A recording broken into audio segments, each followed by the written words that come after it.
আসসালামু আলাইকুম। কেমন আছো সবাই? আশা রাখছি আল্লাহর রহমতে সকলেই ভালো আছো। আমিও ভালো আছি আলহামদুলিল্লাহ। তোমাদের কাছে আমি আবারও হাজির হয়ে গেলাম গল্প নিয়ে। গল্পটি শুরু করার আগে তোমাদের সবার কাছে ছোট্ট একটি অনুরোধ, গল্পটি যদি আমার YouTube চ্যানেলে শুনে থাকো তাহলে এক্ষুনি সাবস্ক্রাইব করো। আর যদি Facebook পেজে শুনে থাকো তাহলে এখনই ফলো দিয়ে রাখো। যাতে করে আমার সব নতুন ভিডিওগুলো সবার আগে তোমাদের কাছে পৌঁছে যায়। আর যারা ইতিমধ্যে সাবস্ক্রাইব ও ফলো করেই ফেলেছো তাদেরকে জানাই অনেক ধন্যবাদ। তো চলো আর দেরি না করে গল্পটি শুরু করি। মিঠি, পর্ব ১২। আওয়াজ শুনে এগিয়ে গিয়ে বাথরুমের দরজায় ঠেলতেই ওটা খুলে গেল। ভিতরের দৃশ্য দেখে ভয়ে আমার বুক কেঁপে উঠল। গলা থেকে অস্ফুট আর্তনাদের মতো বেরিয়ে এলো, রাই! এ কি?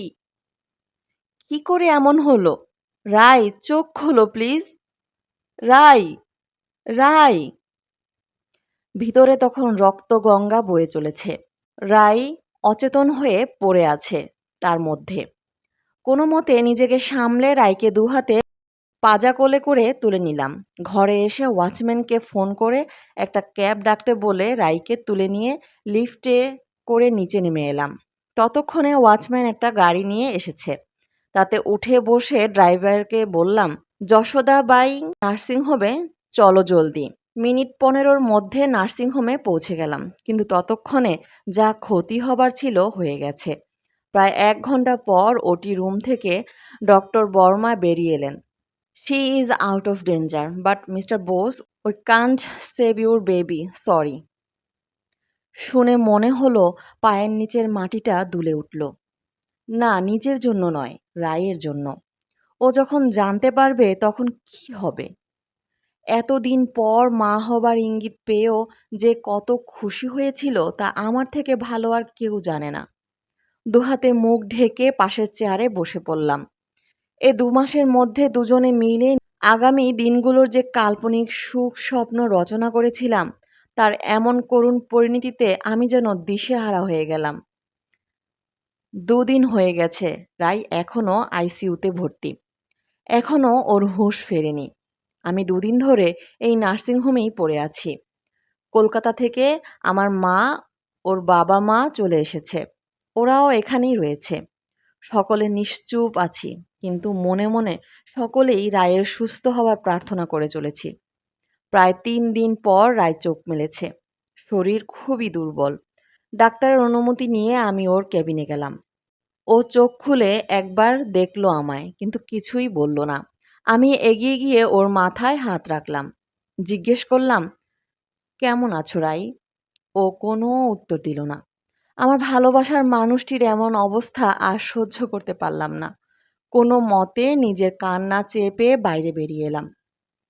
আজ ৭ দিন পর রাইকে নিয়ে নিজের ফ্ল্যাটে ফিরলাম। ওর শরীর অনেক দুর্বল, চোখের নিচে গাঢ় কালি পড়ে গেছে। শরীর যেন রক্তশূন্য ফ্যাকাশে হয়ে গেছে। আমার সবথেকে বেশি চিন্তিত করছে ওর ২ চোখের গভীর শূন্যতা। ডাক্তারের পরামর্শে আমরা কেউই ওকে মিসক্যারেজের কথা জানাইনি, কিন্তু আমার মনে হচ্ছে ও সব জানে। রাইয়ের ফিজিক্যাল কন্ডিশন এমন কিছু খারাপ ছিল না যে এত বড় একটা ঘটনা ঘটবে। বাথরুম আমি নিজে সবসময় ব্লিচ করে রাখি। পিছলে পড়ে যাওয়ার কোনো সম্ভাবনা নেই। তাহলে এমনটা হলো কি করে? যতই ভাবছি ততই যেন নিজেকে একটা রহস্যময় গভীর অন্ধকারে ডুবিয়ে দিচ্ছি। ব্যক্তিগত জীবনে যাই ঘটুক তার প্রভাব যেন কর্মজীবনে না পড়ে, এই শিক্ষাই পেয়েছি। তাই অফিস যাওয়া শুরু করলাম। তবে রায়ের কন্ডিশনের কথা শুনে বস আমার কাজের চাপ কমিয়ে দিলেন। সকাল ৮টা থেকে বিকাল ৬টা পর্যন্ত আমার অফিসের সময় হলো। অফিস থেকে বেরিয়ে হন্তদন্ত হয়ে ছুটে আসতাম বাড়িতে, এই আশায় যাতে রায়ের মুখে একটু হাসি, একটু কথা শুনতে পাই। কিন্তু না, রায় নার্সিংহোম থেকে ফিরে একটা কথা বলেনি কারো সাথে। সেই দিনের পর থেকে আজ প্রায় ১ মাস কেটে গেছে। আমার রায় একটা কথাও বলেনি। কথা তো দূর, কাঁদেওনি এক ফোঁটা। একটা আওয়াজ বেরোয়নি ওর মুখ থেকে। আমার বাবা এখনো চাকরি করেন, তাই নিজের তাগিদেই তাকে ফিরে যেতে হয়েছে। তবে মা আর শাশুড়ি মা দুজনেই রায়ের কথা চিন্তা করে থেকে গেছেন। ওনারাও নানা গল্প করার ছলে রায়কে কথা বলাতে চেয়েছেন, কিন্তু কোনো লাভ হয়নি। এমন নিস্তরঙ্গভাবেই কেটে যাচ্ছিল দিনগুলো।